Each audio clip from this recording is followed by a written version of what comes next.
Marzo de 1945, Alemania Occidental. El mariscal de campo Bernard Law Montgomery llevaba meses planificando la Operación Plunder. Iba a ser la mayor operación de cruce de ríos desde el día D, un asalto masivo y meticulosamente orquestado, a través del río Rin, que demostraría la excelencia militar británica y borraría el recuerdo del fracaso de Market Garden 6 meses antes. La magnitud de la Operación Plunder era asombrosa.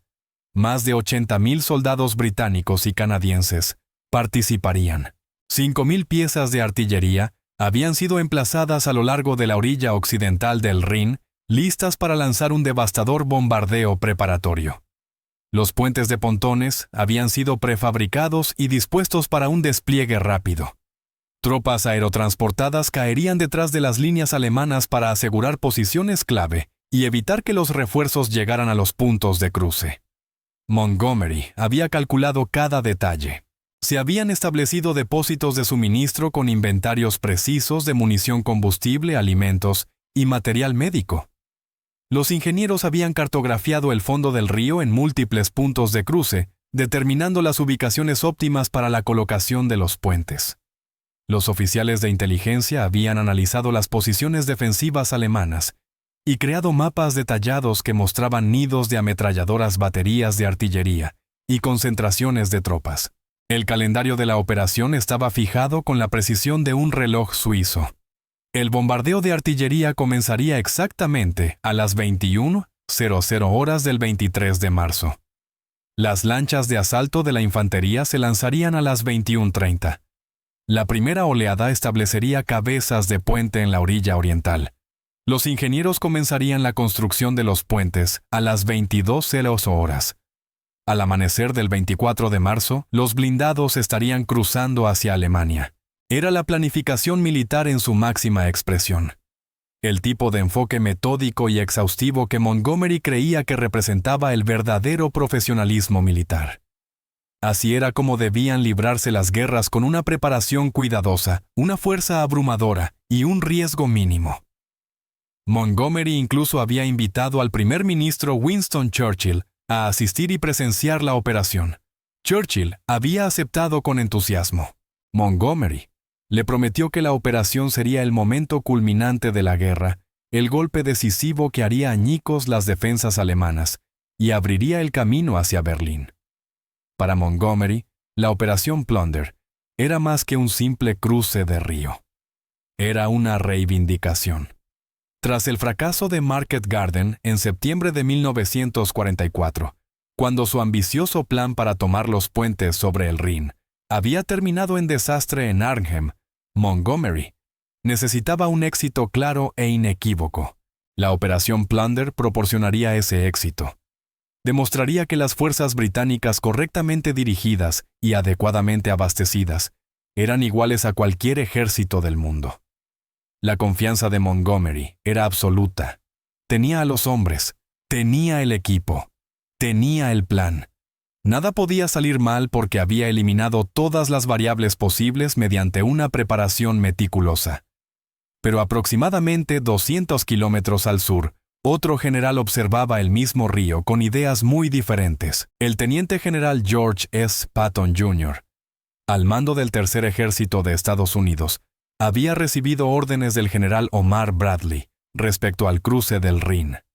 El Tercer Ejército debía avanzar hacia la zona de Maguncia, aproximadamente 160 kilómetros, al sur del punto de cruce planeado por Montgomery. Cuando Patton llegara al Rin, en Mainz, estaba autorizado a cruzar si se presentaba la oportunidad. Las órdenes eran claras pero no urgentes. La estrategia general de Eisenhower priorizaba el cruce del norte de Montgomery. Los recursos. El combustible, la munición y el equipo de puentes se estaban concentrando para apoyar la Operación Plunder. El cruce del Tercer Ejército en Maguncia era secundario, algo que debía ejecutarse después de que la operación de Montgomery tuviera éxito y atrajera las reservas alemanas hacia el norte. Patton comprendía la lógica estratégica y también la odiaba. Para Patton, el Rin representaba el último gran obstáculo antes de avanzar hacia el corazón de Alemania. Cruzarlo rápidamente significaba terminar la guerra antes. Cruzarlo antes que Montgomery significaba demostrar que la audacia y la velocidad estadounidenses eran superiores a la cautela y la preparación británicas. Patton tenía múltiples motivaciones. Quería gloria para las armas estadounidenses, demostrar que las fuerzas de EE-U eran el poder aliado dominante. Quería reconocimiento para el Tercer Ejército, la formación que comandaba y que había conducido a través de Francia hasta Alemania. Y sí también, quería gloria personal, la satisfacción de lograr un éxito espectacular, que quedara grabado en la historia militar. Pero por encima de todo, Patton quería vencer a Montgomery. La rivalidad entre ambos era profunda y personal. Habían chocado en Sicilia, en Francia, a lo largo de toda la campaña europea.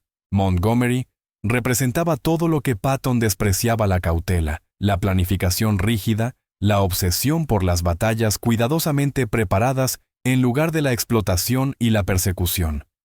Y la actitud de Montgomery hacia las fuerzas estadounidenses enfurecía a Patton. Montgomery insinuaba con frecuencia que las fuerzas británicas eran más profesionales, mejor disciplinadas y militarmente más sólidas que sus homólogas estadounidenses, que los éxitos americanos se debían a recursos abrumadores y no a la habilidad táctica, que generales como Patton eran vaqueros valientes, quizá, pero carentes de sofisticación militar. Patton se propuso demostrar que Montgomery estaba equivocado de la forma más pública posible, cruzando el Rin primero con una preparación mínima y a una fracción del coste que requeriría la elaborada operación de Montgomery. Durante mediados de marzo, mientras el Tercer Ejército avanzaba hacia el Rin, Patton se preparó para un cruce oportunista. Colocó lanchas de asalto cerca del río. Identificó posibles puntos de cruce. Coordinó con los ingenieros la construcción de puentes. Y esperó el momento en que las condiciones fueran favorables. Ese momento llegó el 22 de marzo. El reconocimiento del Tercer Ejército informó que las defensas alemanas cerca de la ciudad de Oppenheim, al sur de Maguncia, eran débiles. La zona estaba ligeramente defendida. Las fuerzas alemanas se habían concentrado más al norte, esperando que el cruce aliado principal tuviera lugar en el sector de Montgomery. Patton tomó su decisión de inmediato. El Tercer Ejército cruzaría en Oppenheim, no en días ni en semanas. Esa misma noche, el 22 de marzo de 1945. La operación que Patton planeó era la antítesis del enfoque de Montgomery. No habría un bombardeo masivo de artillería que alertara a los alemanes.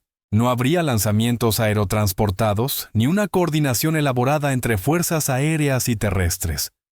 Solo infantería y lanchas de asalto de lona, cruzando bajo la cobertura de la oscuridad, confiando en la sorpresa y la velocidad en lugar de una potencia de fuego abrumadora. El Estado Mayor de Patton expresó sus preocupaciones. Un cruce tan apresurado violaba la doctrina estándar. No se había realizado un reconocimiento adecuado. El apoyo de artillería no estaba correctamente posicionado. Las instalaciones médicas aún no se habían establecido. Si el cruce encontraba una fuerte resistencia, las bajas podrían ser graves. Patton desestimó todas las objeciones. Los alemanes estaban débiles y desorganizados. Si el Tercer Ejército se movía lo suficientemente rápido, podría establecer una cabeza de puente antes de que los comandantes alemanes siquiera se dieran cuenta de que se estaba produciendo un cruce. La velocidad era más importante que la preparación. La sorpresa era más valiosa que la potencia de fuego. A las 22:30 horas del 22 de marzo, elementos de la 5ª División de Infantería comenzaron a cruzar el Rin en Oppenheim.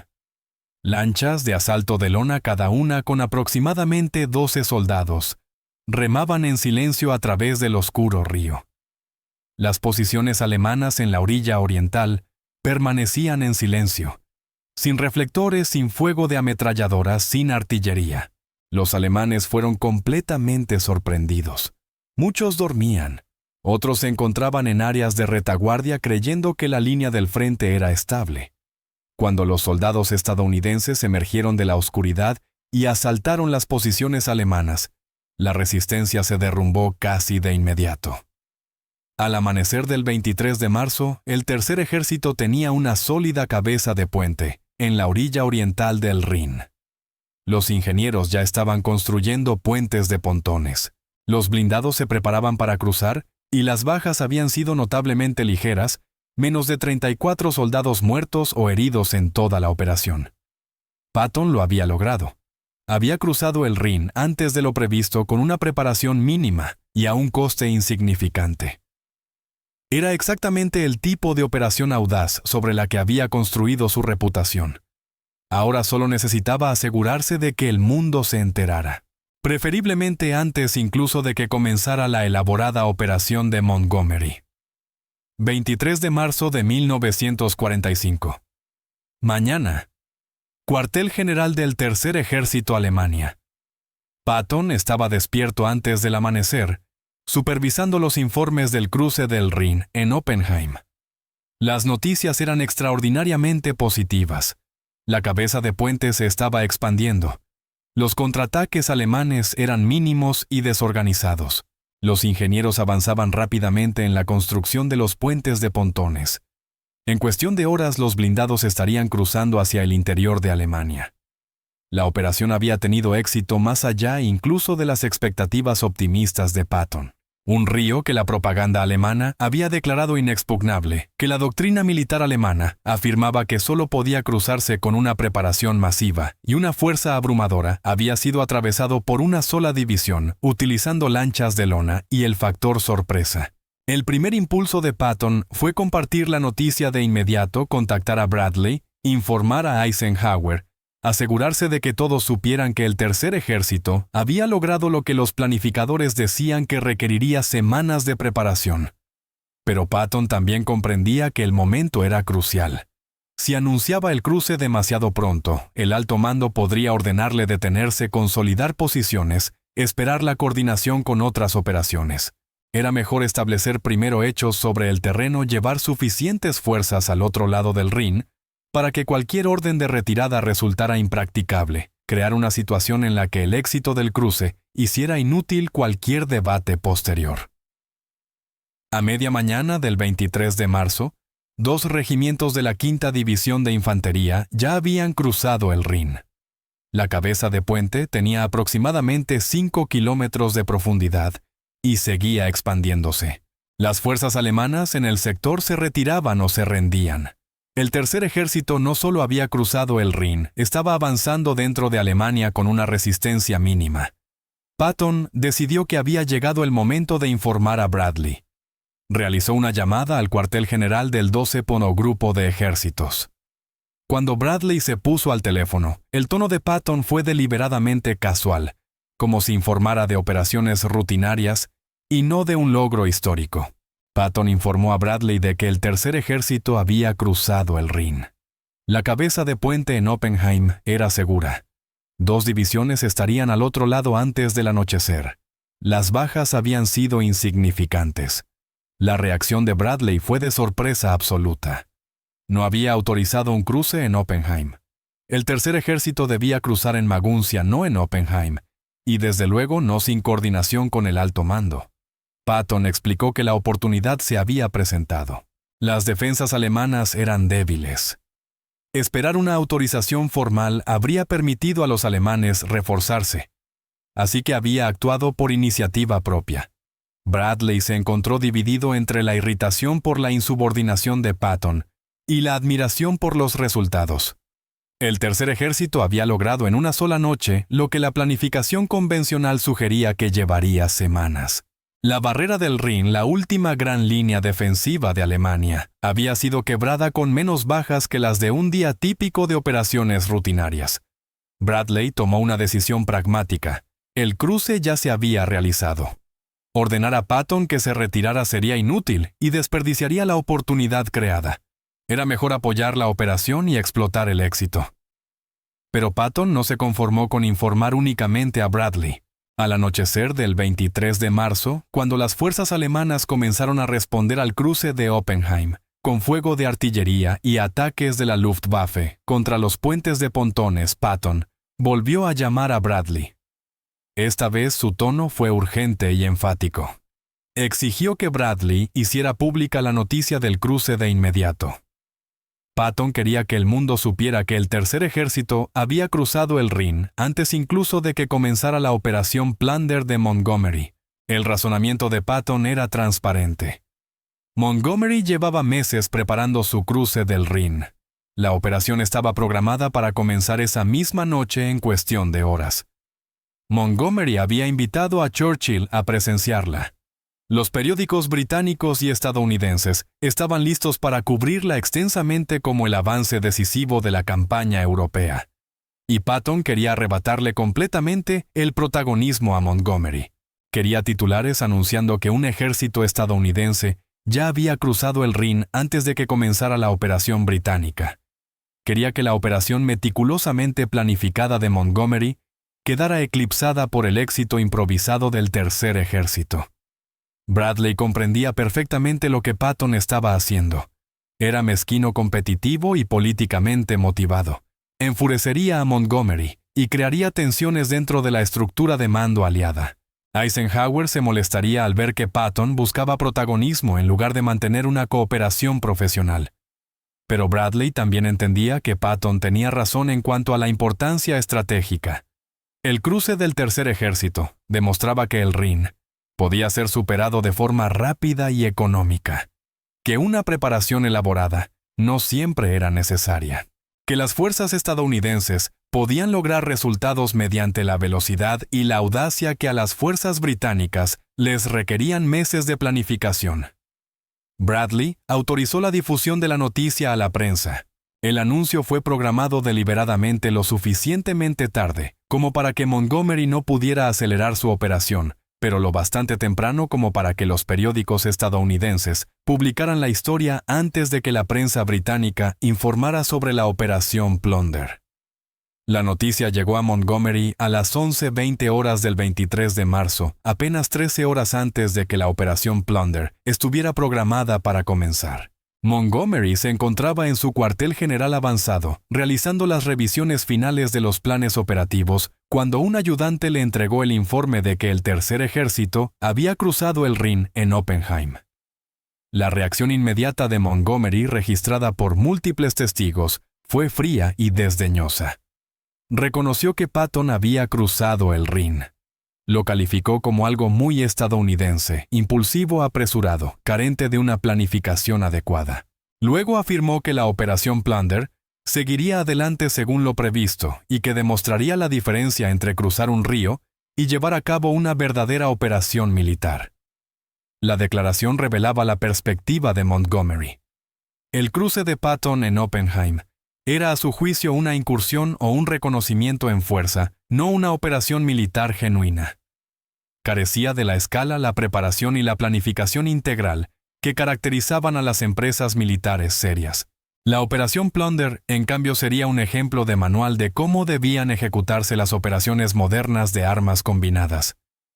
Apoyo masivo de artillería, lanzamientos aerotransportados, operaciones coordinadas de ingenieros, fuerza abrumadora, aplicada en puntos decisivos. Sería el cruce que estudiarían los historiadores militares y del que aprenderían los futuros oficiales. Pero bajo la apariencia de desdén profesional de Montgomery, se escondía una furia auténtica. Meses de preparación. Miles de toneladas de suministros acumulados. La promesa hecha a Churchill de que este sería el momento culminante de la guerra. Todo eclipsado por un general estadounidense con lanchas de lona y audacia. La ira de Montgomery no se debía solo a la gloria personal. Se trataba de la validación de su enfoque.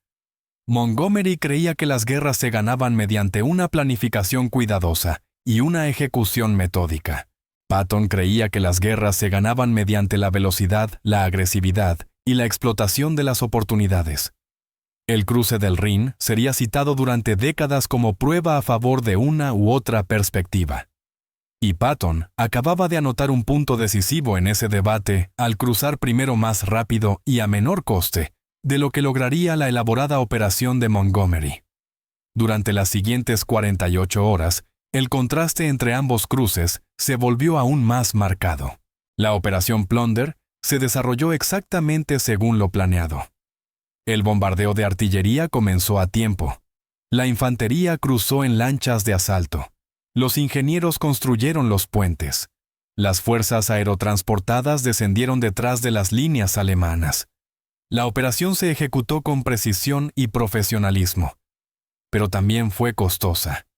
El bombardeo preparatorio consumió miles de toneladas de munición. Los lanzamientos aerotransportados provocaron bajas significativas cuando algunas unidades aterrizaron en zonas con una resistencia alemana mayor de la prevista. El cruce del río en sí, aunque exitoso, causó más de 500 bajas. Mientras tanto, la cabeza de puente del Tercer Ejército en Oppenheim continuó expandiéndose rápidamente. Para el 25 de marzo, apenas 3 días después del cruce inicial, 2 divisiones completas ya habían atravesado el Rin.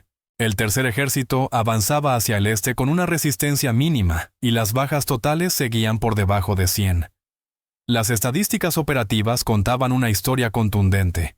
El cruce de Montgomery había involucrado a 80,000 tropas, 5,000 piezas de artillería, un apoyo aéreo masivo y una preparación extensa. Las bajas superaron las 500. El cruce de Patton había implicado inicialmente a una sola división, un apoyo de artillería mínimo, ningún apoyo aéreo y prácticamente ninguna preparación. Las bajas fueron inferiores a 100.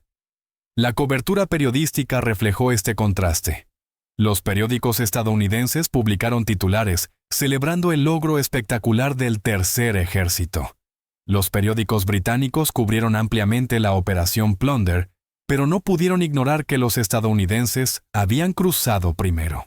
La narrativa que Montgomery esperaba controlar que las fuerzas británicas habían asestado el golpe decisivo al cruzar el Rin se perdió de forma irreversible. Churchill, que había viajado a Alemania específicamente para presenciar la operación de Montgomery, se encontró hablando tanto del cruce de Patton como de la operación Plunder. El primer ministro fue cortés en público, elogiando ambas operaciones, pero en privado, según se informa, se mostró divertido por la audacia de Patton y la incomodidad de Montgomery. La furia de Montgomery se intensificó. Desde su perspectiva, Patton había saboteado deliberadamente la importancia de la operación Plunder. Había actuado sin autorización para robar una gloria que pertenecía legítimamente al 21. O grupo de ejércitos, y había violado el principio de operaciones coordinadas, que era esencial para mantener la cooperación aliada. Y Montgomery creía que la insubordinación de Patton debía tener consecuencias. Si los generales podían ignorar los planes operativos y lanzar operaciones no autorizadas cuando les pareciera conveniente, la disciplina militar se derrumbaría. Eisenhower necesitaba actuar. Para el 26 de marzo, Montgomery ya había tomado su decisión. Recomendaría formalmente a Eisenhower que Patton fuera relevado del mando no como castigo, aunque Montgomery sin duda consideraba que Patton merecía ser castigado, sino como una aplicación necesaria de la disciplina y la coordinación militar. El argumento de Montgomery sería directo. Patton había lanzado una operación importante sin autorización. Había violado el plan operativo acordado que otorgaba prioridad del cruce del Rin al 21 para el grupo de ejércitos. Lo había hecho por gloria personal y no por necesidad militar. Y había dañado la cooperación aliada al convertir el cruce del Rin en una competencia en lugar de un esfuerzo coordinado. Por lo tanto, argumentaría Montgomery, Patton debía ser retirado del mando del Tercer Ejército y reasignado a un puesto en el que sus instintos agresivos pudieran canalizarse sin perturbar las operaciones a nivel de todo el teatro de guerra. Era una recomendación grave. Montgomery era el adjunto de Eisenhower para las operaciones terrestres. Su opinión tenía peso y estaba dispuesto a presionar el asunto con firmeza. El enfrentamiento entre Montgomery y Eisenhower por el destino de Patton pondría a prueba los límites de la cooperación aliada y obligaría a Eisenhower a tomar una decisión: apoyar a su difícil pero brillante general estadounidense o mantener la armonía con su adjunto británico sacrificando a Patton. 26 de marzo de 1945. Cuartel General del 20º Grupo de Ejércitos, Alemania. Montgomery redactó su mensaje a Eisenhower con la precisión que aplicaba a todos los asuntos militares.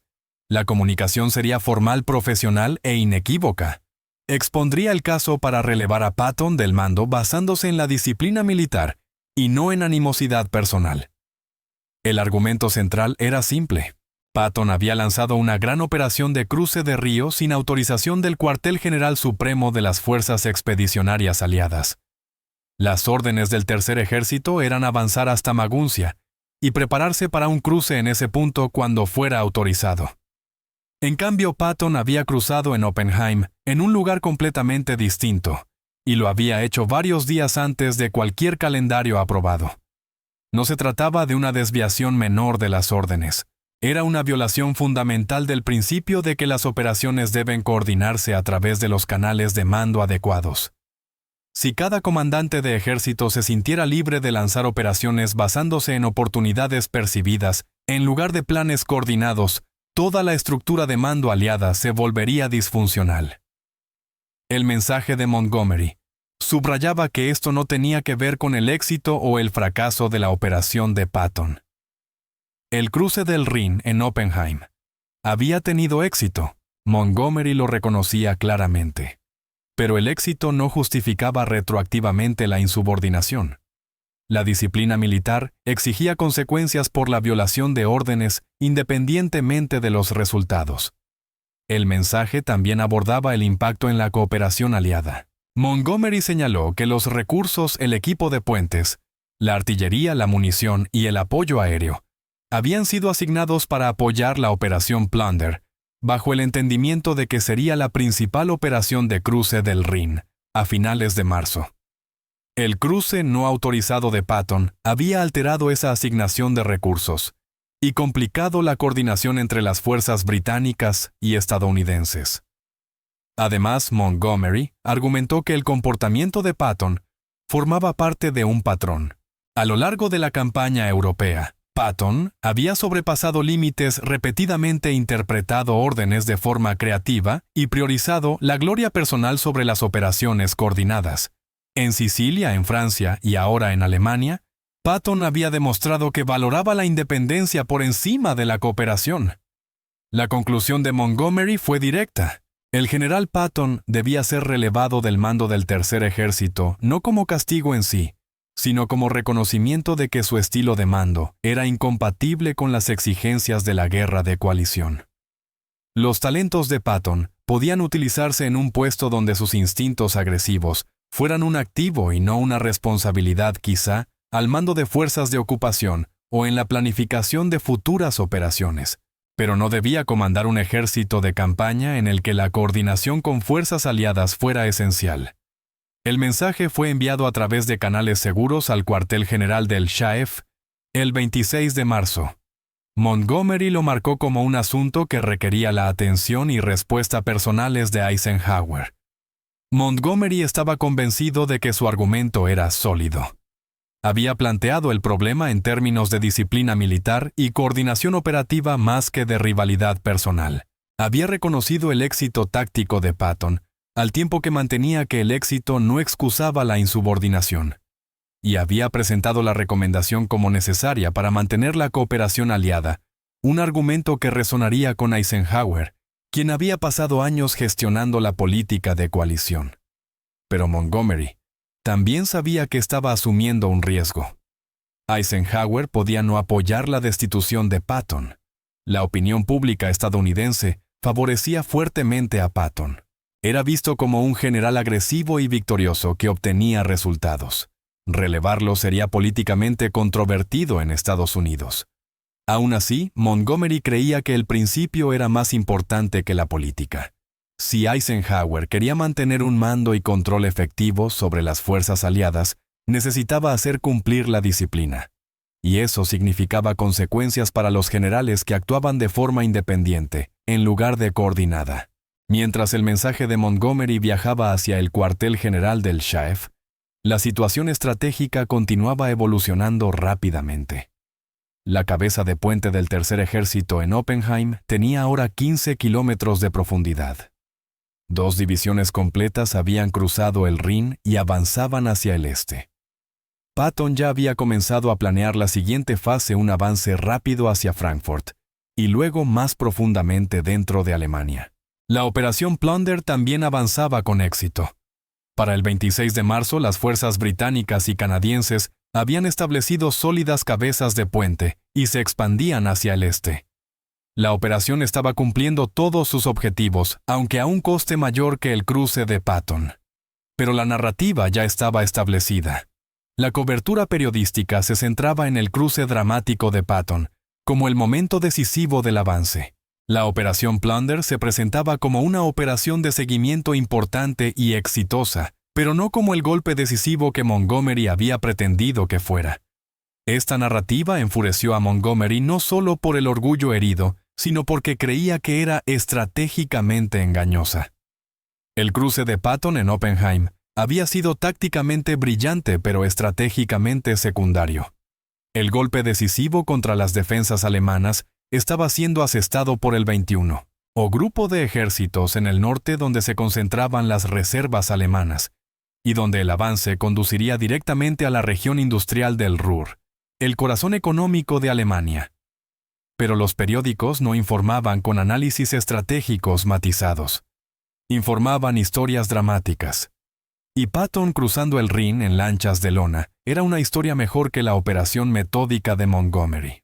La frustración de Montgomery se vio agravada por informes sobre el comportamiento de Patton tras el cruce. 2 días después de establecer la cabeza de puente Patton, había cruzado personalmente el Rin por uno de los puentes de pontones construidos por los ingenieros del Tercer Ejército. Múltiples testigos informaron que a mitad del puente Patton se detuvo, caminó hasta el borde y orinó en el Rin. Cuando se le preguntó por su acción, Patton habría declarado que llevaba mucho tiempo esperando hacer eso, literalmente orinar sobre la última barrera defensiva de Alemania. Era Patton en estado puro tosco teatral, diseñado para lograr el máximo impacto simbólico. Montgomery encontró el gesto vulgar y poco profesional. Encarnaba todo lo que detestaba de Patton: el exhibicionismo, la vulgaridad, la prioridad del gesto personal por encima del profesionalismo militar. Pero a los soldados estadounidenses les encantó.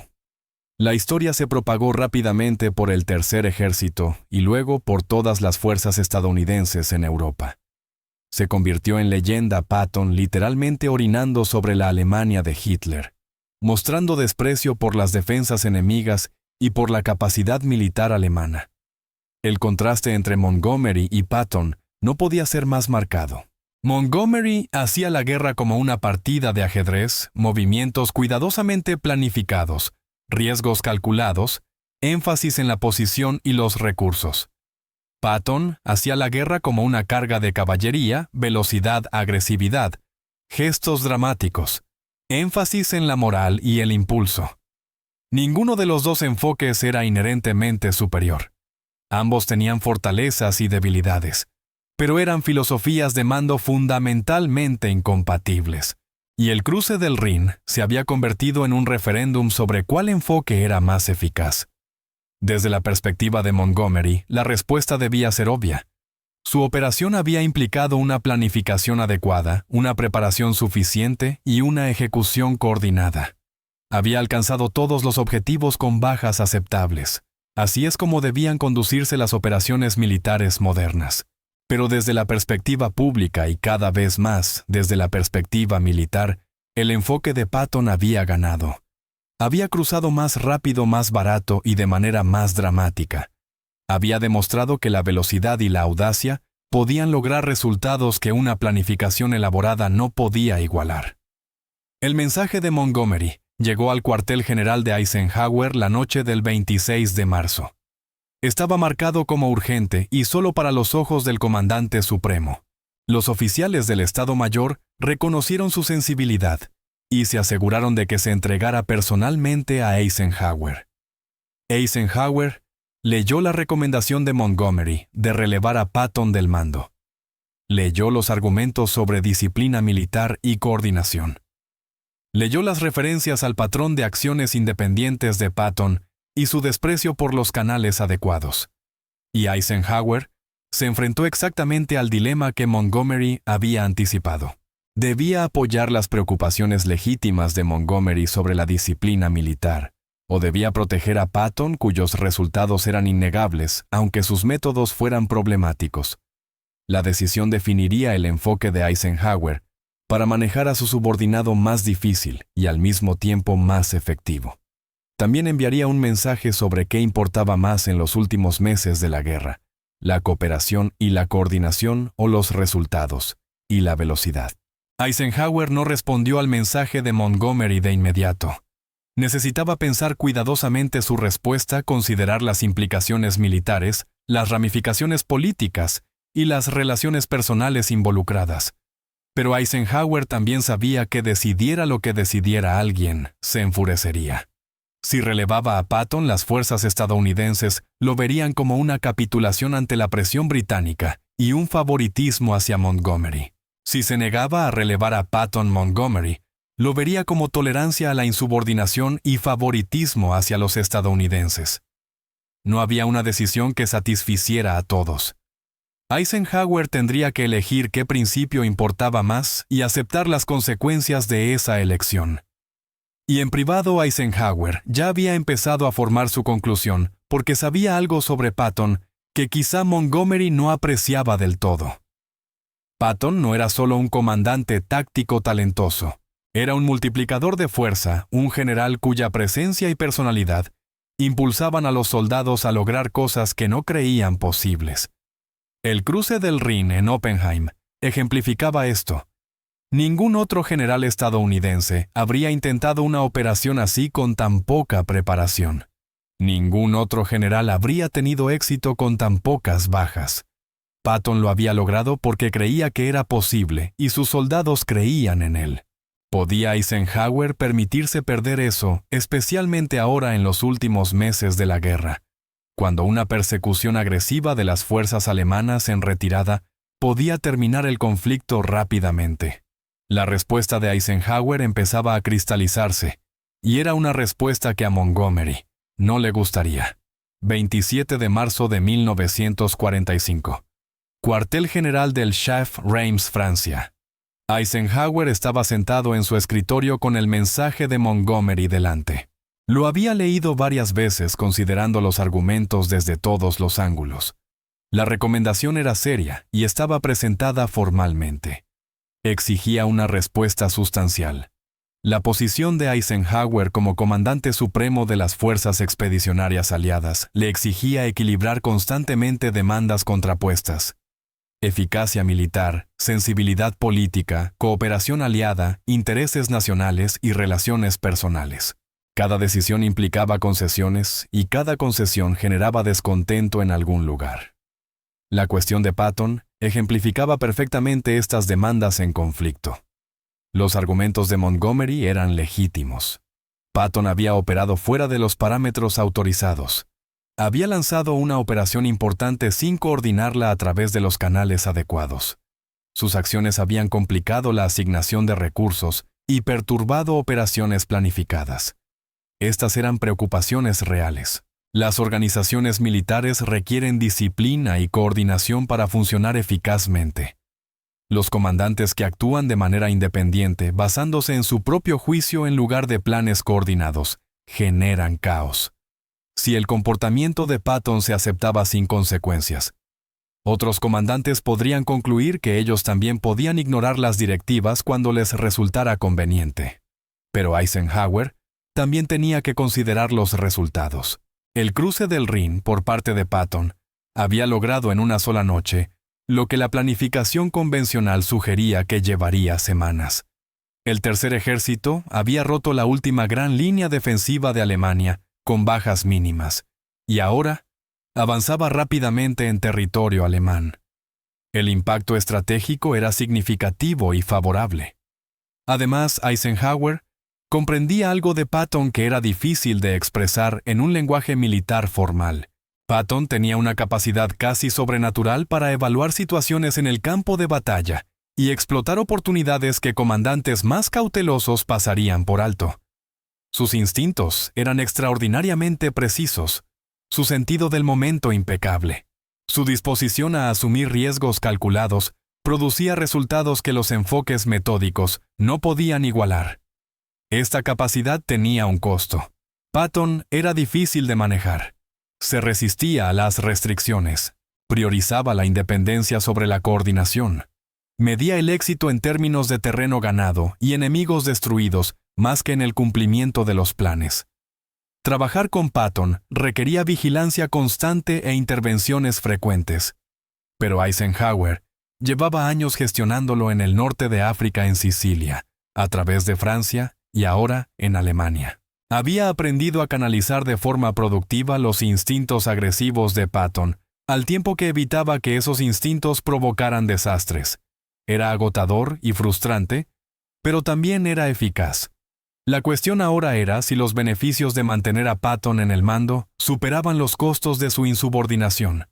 Si su brillantez táctica justificaba las violaciones disciplinarias. Si los resultados excusaban los métodos. Eisenhower también debía considerar la dimensión política. Patton era enormemente popular entre los soldados estadounidenses y el público estadounidense. Era visto como la encarnación del espíritu militar estadounidense, agresivo, audaz, seguro y victorioso. Relevarlo provocaría una tormenta de críticas en Estados Unidos. Los periódicos estadounidenses lo presentarían como celos británicos como Montgomery, usando su posición para eliminar a un rival como la priorización del procedimiento correcto por encima de ganar la guerra. Las consecuencias políticas serían graves y complicarían la relación de Eisenhower con el Departamento de Guerra de E.U. y con el Congreso. Por el contrario, rechazar la recomendación de Montgomery tensaría las relaciones aliadas. Montgomery lo vería como favoritismo hacia los comandantes estadounidenses, como tolerancia a la indisciplina porque el infractor era estadounidense y no británico, como una socavación de su autoridad como adjunto de Eisenhower para las operaciones terrestres. No había una decisión que evitara consecuencias negativas. Eisenhower tenía que elegir qué consecuencias estaba dispuesto a aceptar. Redactó su respuesta a Montgomery con cuidado. El mensaje reconocía las preocupaciones de Montgomery sobre la coordinación y la disciplina. Admitía que el cruce del Rin por parte de Patton no había seguido los procedimientos aprobados. Aceptaba que una mejor comunicación y coordinación habrían sido preferibles. Pero el mensaje también dejaba claro que Eisenhower no relevaría a Patton del mando. Las razones eran tanto militares como prácticas. Desde el punto de vista militar, el desempeño del Tercer Ejército había sido excepcional a lo largo de toda la campaña. El liderazgo agresivo de Patton había producido resultados que justificaban la confianza continuada en su mando. Desde el punto de vista práctico, la guerra estaba entrando en su fase final. Las fuerzas alemanas se estaban derrumbando. La prioridad ahora era la explotación rápida para impedir que los alemanes establecieran nuevas líneas defensivas o continuaran la resistencia. Este era exactamente el tipo de situación en la que las fortalezas de Patton resultaban más valiosas. El mensaje de Eisenhower subrayaba que abordaría directamente los problemas de coordinación con Patton. Las operaciones futuras requerirían una mejor comunicación con el cuartel general del SHAEF, pero retirar a Patton del mando no estaba justificado dada su actuación y la situación estratégica actual. La respuesta fue diplomática pero firme. Eisenhower apoyaba a Patton a pesar de las infracciones que Montgomery había señalado. El mensaje no satisfaría a Montgomery, pero reflejaba el juicio de Eisenhower sobre lo que mejor servía a los intereses aliados en los últimos meses de la guerra. El mensaje fue transmitido al cuartel general del 21º Grupo de Ejércitos el 28 de marzo. La reacción de Montgomery fue previsiblemente negativa. Vio la decisión de Eisenhower como una priorización de los intereses estadounidenses sobre la disciplina militar, como un fracaso en hacer cumplir los estándares de coordinación y cooperación que exigía la guerra de coalición. Pero Montgomery también reconoció que había perdido la discusión. Eisenhower había tomado su decisión. Protestar más solo crearía fricciones adicionales sin cambiar el resultado. Montgomery aceptó la decisión de manera profesional, aunque su frustración con Patton y su escepticismo sobre el criterio de Eisenhower se intensificaron. La tensión entre Montgomery y Patton continuaría durante el resto de la guerra. Nunca llegarían a ser cordiales. Nunca respetarían genuinamente los enfoques del otro, pero funcionarían de manera profesional dentro de la estructura de mando que Eisenhower mantenía. Mientras tanto, Patton fue informado de la recomendación de Montgomery y de la respuesta de Eisenhower. Su reacción mezcló satisfacción y resentimiento. Satisfacción porque Eisenhower lo había respaldado. Resentimiento porque Montgomery había intentado destituirlo. El comentario de Patton sobre la situación transmitido por múltiples fuentes capturó su perspectiva sobre la gestión de la política aliada por parte de Eisenhower. Cuando Patton supo que Eisenhower había asignado más suministros a la operación de Montgomery que al Tercer Ejército, habría murmurado que Eisenhower era el mejor general que tenían los británicos. Era una broma cruel que sugería que Eisenhower favorecía los intereses británicos sobre los estadounidenses, pero reflejaba la frustración de Patton por las limitaciones que la guerra de coalición imponía a sus operaciones. Eisenhower tenía que equilibrar los intereses estadounidenses y británicos. Patton solo se preocupaba por los objetivos del Tercer Ejército. Eisenhower entendía esto de Patton. Sabía que el comentario de Patton era su forma de procesar la frustración y no una crítica seria. Los dos hombres se conocían desde hacía décadas. Entendían las fortalezas y limitaciones del otro. Su relación se basaba en el respeto mutuo, a pesar de la tensión frecuente. La controversia del cruce del Rin se fue desvaneciendo gradualmente a medida que ambas operaciones tuvieron éxito, y la atención se desplazó a la siguiente fase de las operaciones. El Tercer Ejército continuó su rápido avance hacia el este. Las fuerzas británicas y canadienses avanzaron al norte del Ruhr. Las fuerzas estadounidenses y británicas estaban ahora profundamente dentro de Alemania, y la victoria final se acercaba. Pero el cruce del Rin dejó un legado duradero en la historia militar y en la memoria popular. Se convirtió en el ejemplo definitivo del contraste entre el enfoque metódico de Montgomery y el estilo audaz de Patton.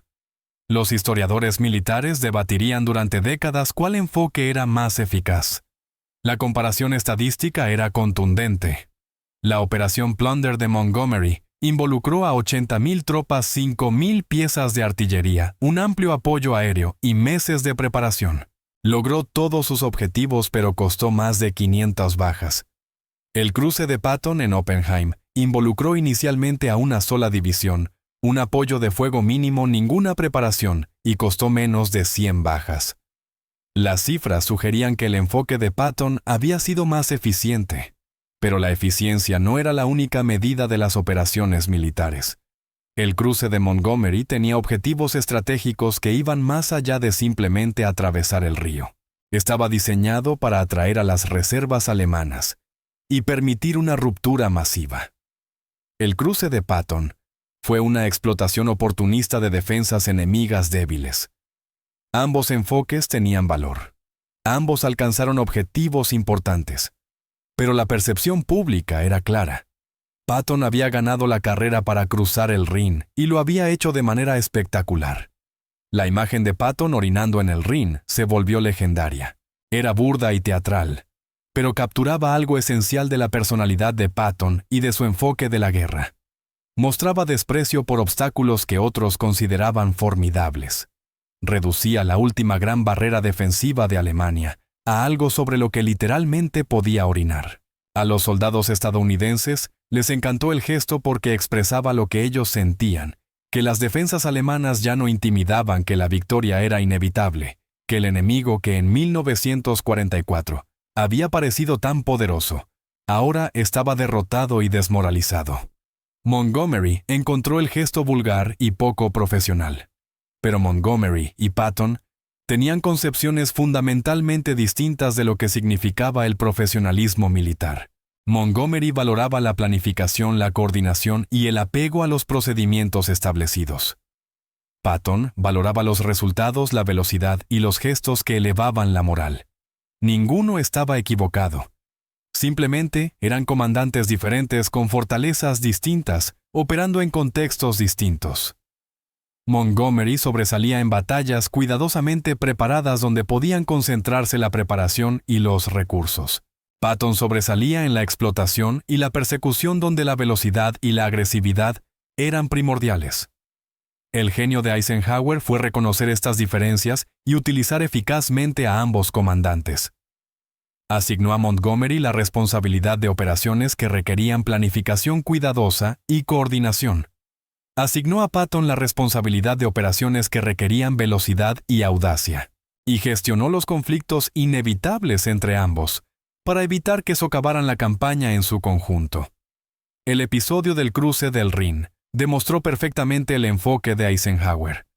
No castigó a Patton por su insubordinación, porque esa insubordinación había producido resultados valiosos. Pero también dejó claro a Patton que en operaciones futuras se esperaba una mejor coordinación. Equilibró la disciplina con el pragmatismo. Esto no era liderazgo de manual. La doctrina militar decía que los comandantes que violaban órdenes debían enfrentar consecuencias. Pero Eisenhower entendía que la doctrina era una guía, no una regla absoluta. A veces los comandantes excepcionales requerían enfoques de gestión excepcionales. A comienzos de abril de 1945, el Tercer Ejército avanzaba a toda velocidad por el centro de Alemania. Las fuerzas británicas y canadienses cercaban el Ruhr. Las fuerzas estadounidenses se acercaban al río Elba. La resistencia alemana se derrumbaba. La guerra entraba en sus últimas semanas, y cuando los historiadores analizaron posteriormente cómo se ganó la guerra, los cruces del Rin ocuparían un lugar destacado. La cuidadosa preparación de Montgomery en Wesel y la audaz arremetida de Patton en Oppenheim contribuyeron a romper las defensas alemanas y a posibilitar las ofensivas finales aliadas. Pero en la memoria popular, fue el cruce de Patton el que perduró. La historia de un general que cruzó el Rin con lanchas de lona y pura audacia, que venció a su rival en la carrera, que orinó en el río como gesto de desprecio, que demostró que a veces la velocidad y la audacia importan más que la preparación y la cautela. Montgomery completó su elaborado cruce exactamente según lo planeado. Fue ejecutado con precisión y alcanzó todos sus objetivos, pero los titulares ya eran cosa del pasado. Patton ya había cruzado, y en algún lugar de Alemania avanzando hacia Frankfurt, y más allá Patton casi con certeza estaba sonriendo. Había hecho exactamente lo que siempre quiso hacer, demostrar que la velocidad y la audacia todavía ganaban guerras, que la audacia estadounidense era superior a la cautela británica, que él, George Patton, era el mejor comandante táctico de su generación. Eisenhower le permitió esa satisfacción porque entendía algo fundamental sobre Patton. Necesitaba ganar, competir y demostrarse constantemente. Era agotador de gestionar. Creaba problemas interminables, pero también producía resultados que comandantes más manejables no podían igualar.